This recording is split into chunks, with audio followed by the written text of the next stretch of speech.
Hey, David Brewster here with an episode of Scales and Tales, and this is part two of the Pentatonic Highway. And when I released the previous episode, I had a really good, response. There was a lot of feedback and comments. People seemed really happy and excited.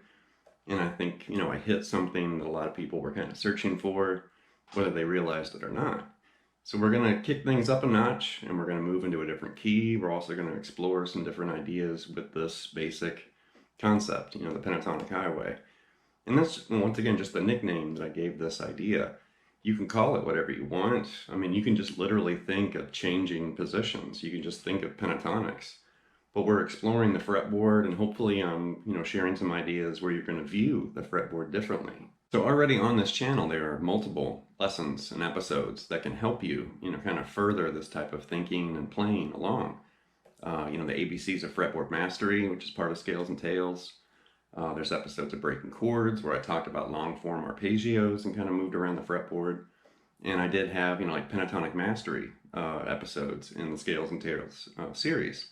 So if you start working with these ideas, in this lesson and also in part one, and if you're looking for more of this exploratory kind of fretboard navigation, check out the other episodes, either in Scales and Tales or the Breaking Chords, playlist. To get started here, we're actually going to shake things up by changing keys, and we're also going to change the highway. We're going to alter, the fingering and pattern of notes that we explored in part one of this series. We're going to modify that just to flesh out, a different way of doing this. Because really in pentatonic, there's 5 notes, there are 5 different positions, and you could really lock in to any of those positions and fingering patterns on the fretboard.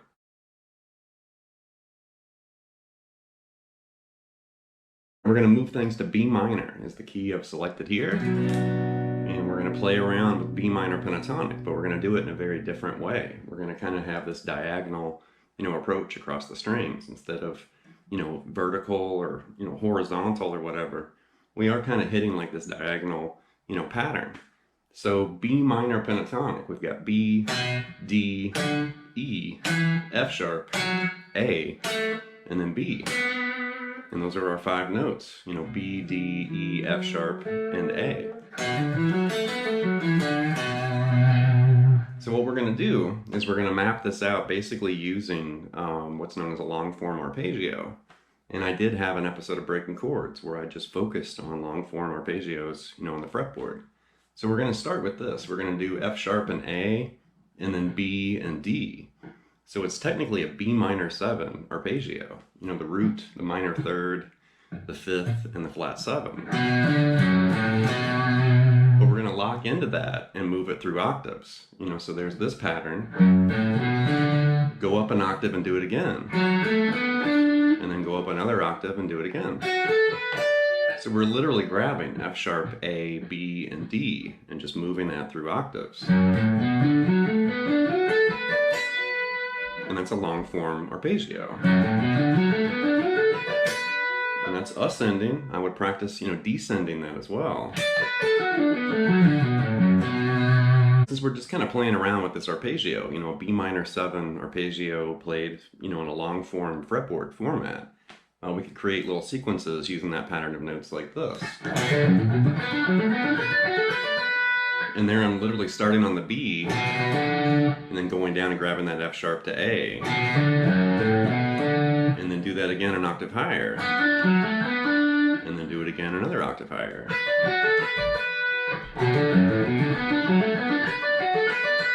And then try doing that backwards. And you can start on the B string.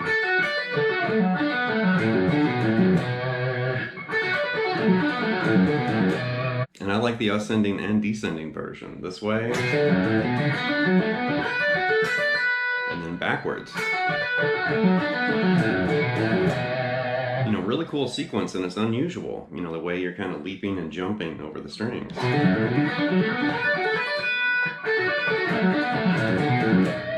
So we were playing with that 4 note, B minor 7 long form arpeggio like this. And technically those 4 notes, you're 1 note away from playing B minor pentatonic. You're missing the 4th, which is going to be the note E. And with that mapped, kind of long form arpeggio, you have a choose your own adventure moment here. Because now we're going to basically, flesh that out and extend it into the minor pentatonic. And you have choices or options. we're looking for the note E. So you could take that arpeggio and you could shift slide into E right there on the A string. Do the same thing right there on the G, slide into that E note. And do it again. You can definitely navigate through those octaves using that slide like that. And you can see I'm just moving through the octaves. And shift sliding, D to E all the way up. And you can go backwards too. It's going to change the shift ever so slightly. Something like that. It doesn't quite, translate as well descending. You can still do it.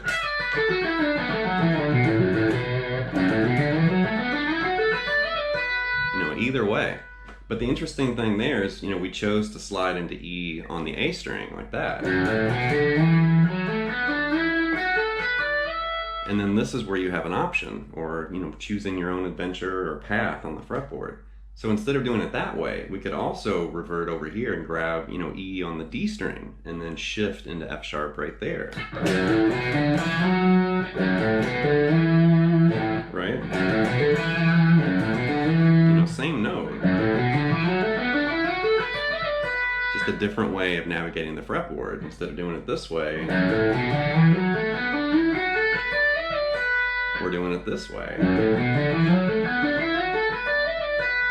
All right, for all you fretboard adventure seekers, let's take this idea and expand it over the entire fretboard. And we're going to basically map out, the whole neck. So let's take the initial, long form arpeggio right there in B minor 7. And once you get up to the 7th position right there, just move to the low E string. And then jump over here and start the box. And there's your B, D, E, and F sharp. And then move that up an octave. And then move it up another octave. So it's the same idea, but the fingering changed and the the pattern of notes that we're using changed ever so slightly. It's just in a different order.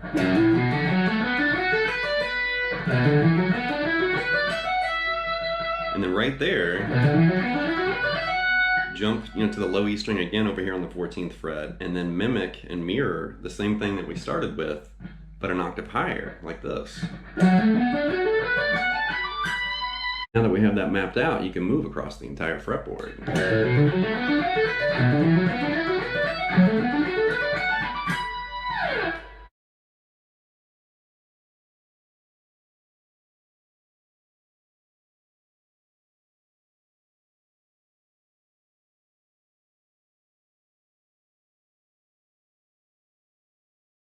All right, let's do something outside the box. We're going to incorporate some tapping and see what happens. You could do something like this. And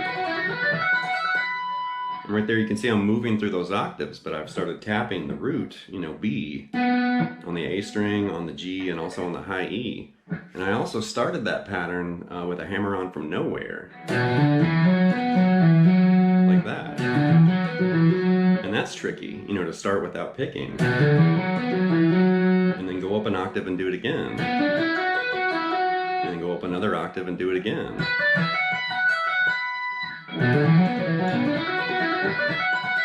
Here's another outside the box idea, and we're going to completely revamp what we're doing, because everything in the first episode and this episode, we were kind of doing this diagonal approach, moving across the strings and the fretboard this way.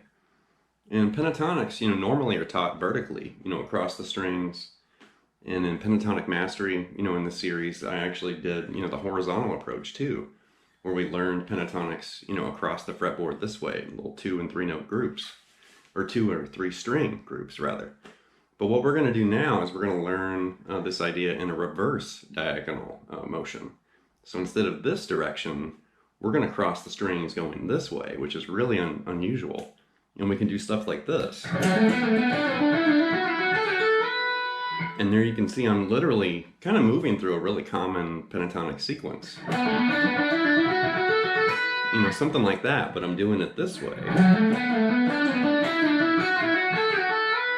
And you can see there's kind of a reverse highway, moving across the fretboard that way. It looks like I'm descending, across the fretboard, but you can hear that scale ascending, through the notes.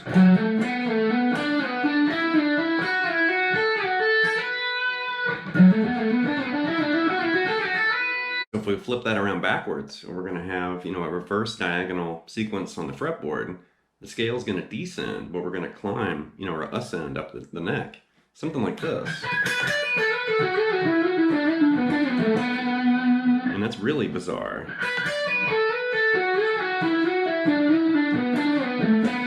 And you can catch Steve Vai and a bunch of those upper tier, advanced players, working phrasing and, melodicism and some licks like that, where it's very unorthodox and strange, and your ear hears it and recognizes it, but you're doing something very unusual with it. And you probably recognize that sequence. It's a very standard pentatonic sequence, but playing it this way is very bizarro. Alright, that's going to wrap this episode of Scales and Tales with part 2 of the Pentatonic Highway. And really, we're just looking at the fretboard and we're targeting, the fretboard using the pentatonic scale. And we're just coming up with different approaches, different ways of traveling through the notes of that scale. Instead of just locking into a single position, you can start kind of coasting and moving around, using these positions and those connections on the fretboard and create these little highways. So take these ideas, from part 1 and part 2 and just run with them. Make variations, make your own licks, play around with these ideas. You never know what might just pop up when you're kind of playing around and being creative, with the guitar. So anyway, leave some feedback and some comments. Please subscribe to Late Night Lessons, and I'll be back before you know it with more content material. Thank you.